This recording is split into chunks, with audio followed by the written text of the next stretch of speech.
mean, I wake up in the middle of the night worried about the sports sweat. segment. Cold Ridiculous. sweats. Yeah, it's terrible. Flop sweat. Welcome to PTI, boys and girls. In today's episode, the Suns bounce back. Morgan Barron is a hockey player, and we will ask Tim Kurkjian about Max Scherzer getting ejected for a foreign substance on his glove today. But we begin today with a somewhat surprising decision from the NBA to suspend Draymond Green from Game 3 against Sacramento for what NBA VP Joe Dumars called, quote, excessive and over-the-top actions, conduct detrimental, and a repeat offender, unquote. Well, Bob, neither you nor I thought Green would be suspended for his stomping of Domantas Sabonis. So what do you make of this? Tony, first of all, I'm going to take into account, I'm going to consider the source. The person whose name is on this and who helped make this decision is Joe Dumars. Somebody that the people running their mouths at most networks, including this one, aren't even old enough to remember or know that he has one of the thoughtful, insightful, credible voices in the last 35 years of the NBA. And when Joe Dumars attaches his name to a decision like this, it sways me, because yesterday I didn't think Draymond should or would be suspended. And I listened to this stuff last night late when most people were asleep and I wasn't, and then all morning. And you know what? He's right. You said yesterday his recidivist behavior could merit, even though we didn't think it was going to happen, a suspension. You were right. Dumars signed off on that. Yes. And by the way, the histrionics in the crowd with the commissioner there. Tony, to me, the stomp, which got him ejected, and the officials handled that accurately to me. The other stuff merits a suspension. Yes, Draymond can do what he wants, and yes, there are consequences. And the National Basketball Association is not beholden to just do whatever it is Draymond Green wants to do without saying, no, we're not going to condone that in these playoffs on national stage. No, sit down. You've done this a million times before. We're not having it. And so I'm good with that. Thumbs up.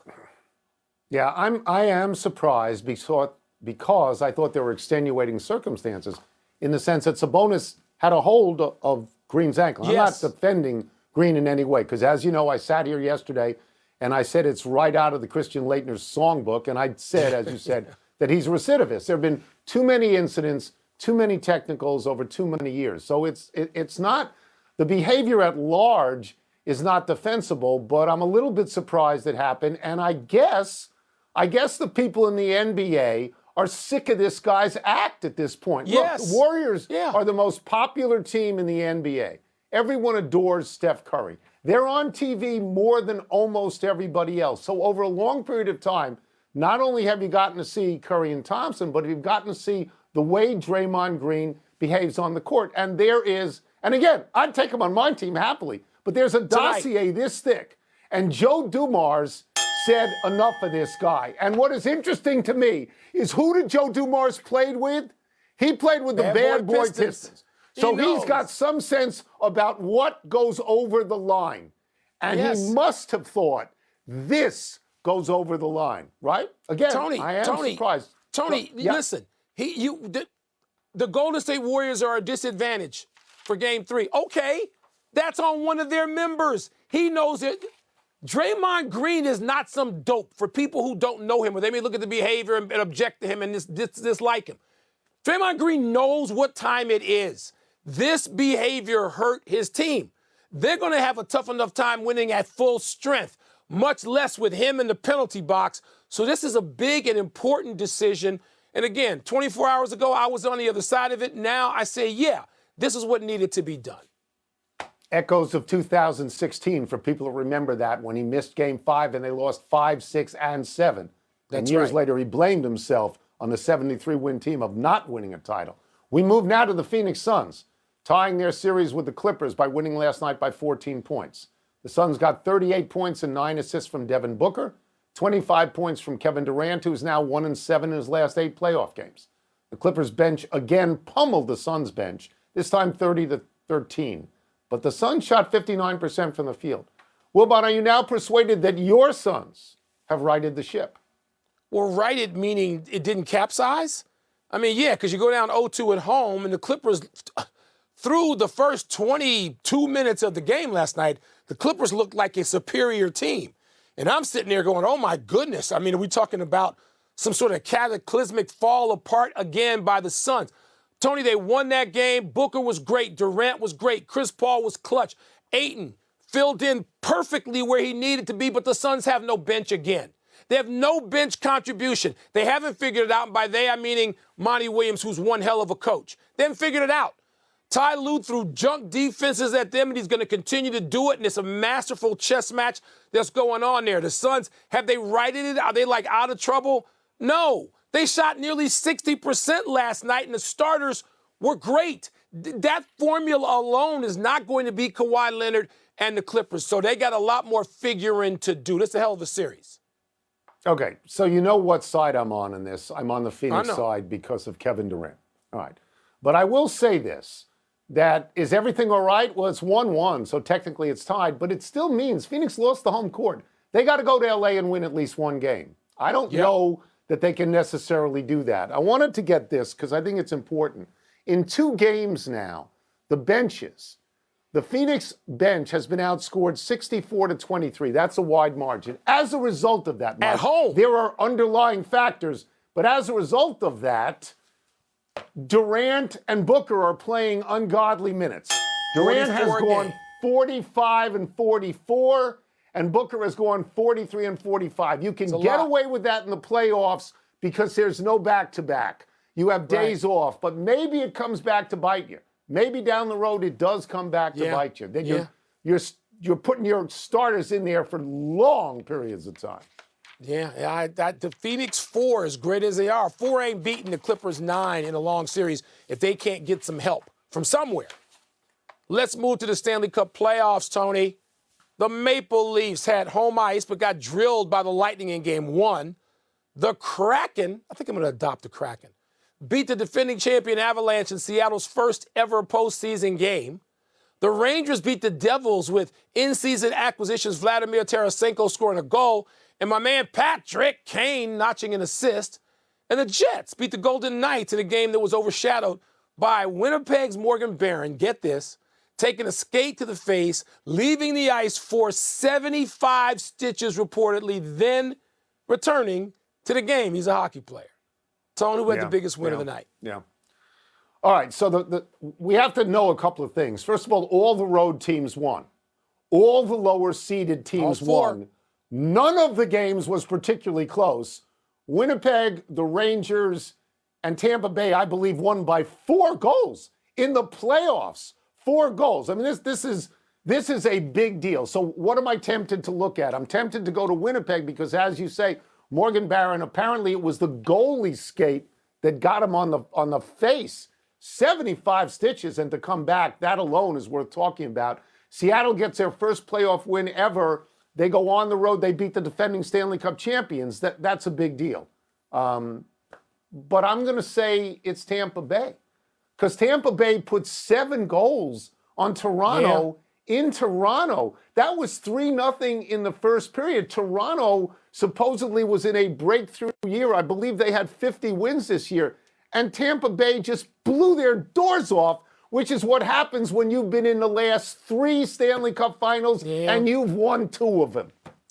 Yeah, Toronto was the biggest disappointment of the night, biggest disappointing performance of the night to just get drilled like that at home. But I'm going to go to the Kraken, going to defending champion Colorado and beating the Avalanche, Tony. I mean, that's essentially a 2-7 matchup, and you are going to visit the defending champs.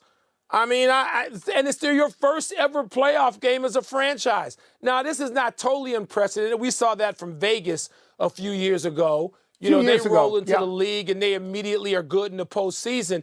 It's a warming story. But, to just sit there last night and the Rangers. I mean, I turned that game on and it's like 2-0 automatically. Tampa was up 3-0 before I could hit the clicker. And you just got some surprising results last night. So the Stanley Cup playoffs starting with a bang. Toronto, man, I'm gonna switch my allegiance because the Blackhawks are so bad. I got to adopt a team. And it's been Toronto, but I'm tired of them. I'm going to the Kraken.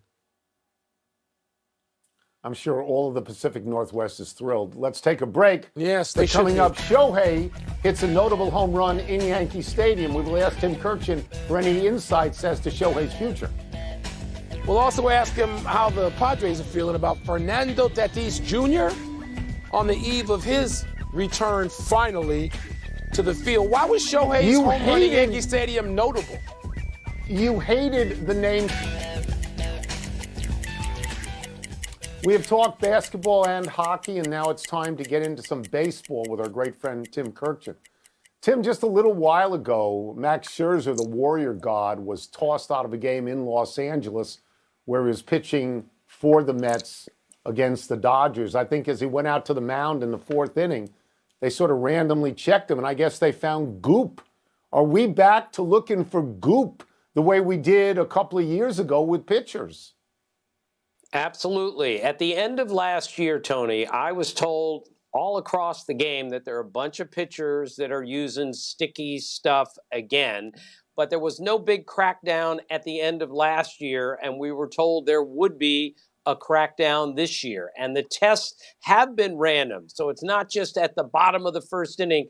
They can test you anytime, and if they see something suspicious, they're going to challenge you on it. Now, Max Scherzer said, look, I read his lips. He said, this is just rosin. It's only rosin. But they threw him out of the game anyway. So this is going to lead to other things when you throw a star pitcher out of the game like that, when he claims all he's using is rosin, which is legal to use.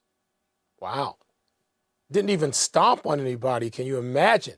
Tim, let's go to Fernando Tatis Jr., who returns tomorrow following injuries and that PED suspension. All told, he hadn't played in 564 days. There's been such excitement about him, but how's the organization feeling now? Well, they're feeling that he is going to do and say all the right things when he comes back, because he has no other choice with all the mistakes that he's made the last couple years. So tomorrow night, he's going to play right field, and he's going to hit leadoff. He'd rather play shortstop, but that's not happening. He'd rather play center field. That's not happening. I think he'll be fine in right field, and I think he'll be a really good player when he returns, and he'll give them exactly what they need. Going into today, the Padres were 8-11, and had scored one run in their last 3 games. He will add some excitement, some energy, and some power to the top of the order, and maybe that team, including Juan Soto, will start to hit when Tatis Jr. comes back. Speaking of a franchise that needs some excitement and energy, let's talk about the Oakland A's for a second.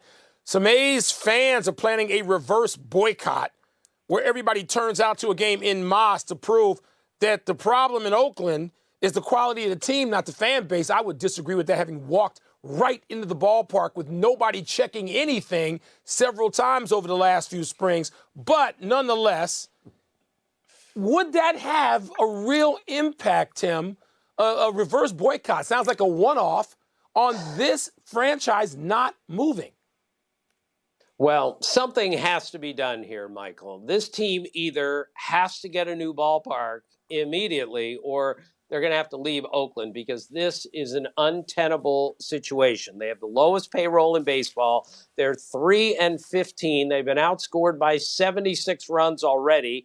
They have a 7.57 ERA. That's 2 runs higher than the next worst team in the American League. And the other night against the Mets, they walked 17 batters. That's the most in a 9-inning game since 1949. Something has to happen here. The A's cannot exist this way. John Fisher, the owner, either has to get some more players in there or move the team or get a new ballpark is what they really need. But John Fisher, the owner, doesn't want to be the guy who's known for having the A's leave Oakland, and that's a problem.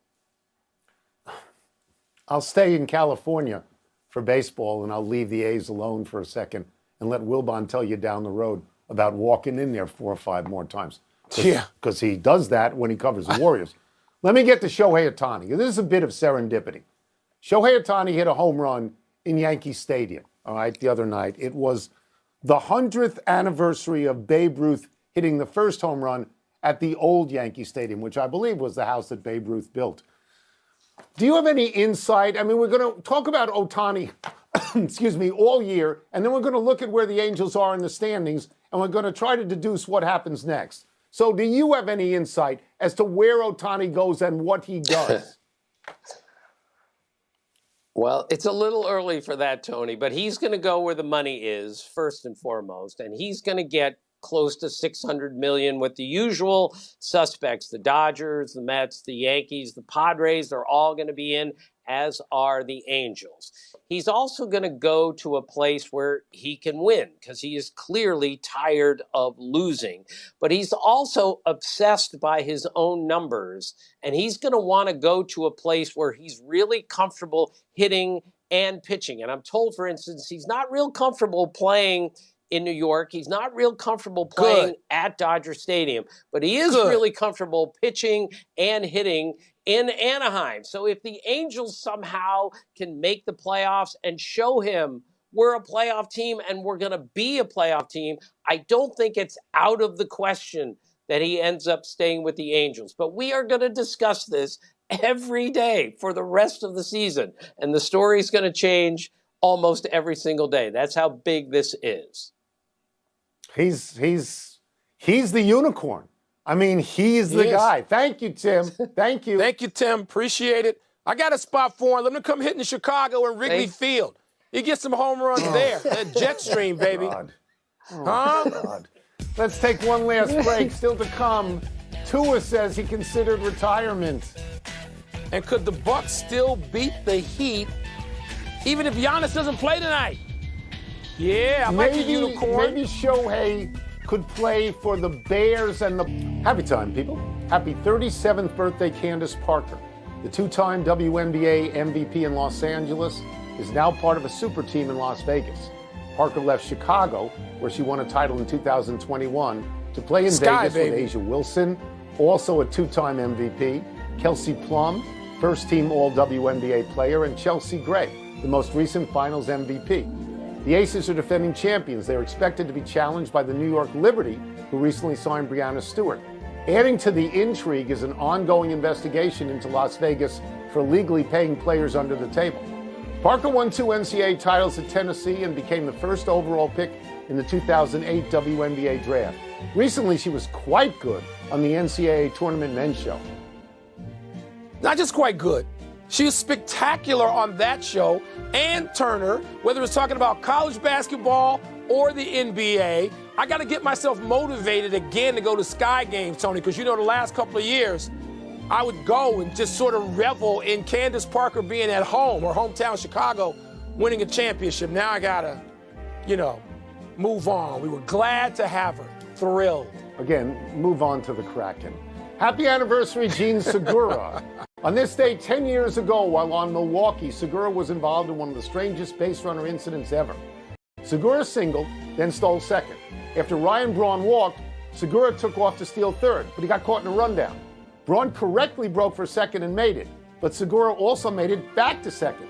By rules, second belonged to Segura, and Braun was called out. Somehow Segura thought he was out and jogged back to his dugout on the first base side. But Segura stopped at first base, where he was declared safe. 2 pitches later, Segura attempted to steal second again and was thrown out. Days later, Major League Baseball ruled Segura should have been ruled out for going back to first and abandoning second base. This seems like some sort of, real-life expression of Abbott and Costello's Who's on First. I mean, I'm not trying to keep up with that, but it fits, doesn't it? Yes, it does. Happy trails up to 3 stars for tonight's playoff games. The Milwaukee Bucks have officially listed Giannis Antetokounmpo as questionable for tonight's Game 2 against Miami. Antetokounmpo continues to deal with a lower back injury he suffered in Game 1, which Miami won. Memphis' Ja Morant, who left Game 1 against the Lakers with a right hand injury, will be a game-time decision for tonight's Game 2. Memphis coach Taylor Jenkins says Morant, quote, is progressing. And Boston Bruins captain Patrice Bergeron will not play against Florida tonight in Game 2 for undisclosed reasons. Bergeron is considered the best defensive forward in the NHL. And Dallas star Joe Pavelski in concussion protocol. He's out for tonight's Game 2 against the Wild. One omission, Tiger Woods' surgery on his right lower leg today, the same leg he injured in the car crash in 2021. No timetable given for his return to golf. Very quickly to the big finish. Let's do it. Tua said today he considered retiring, but added it would be really hard to walk away. Your thoughts? He considered it and he dismissed it. Good. Ian Rappaport reports the Niners have fielded trade calls for Trey Lance. You surprised?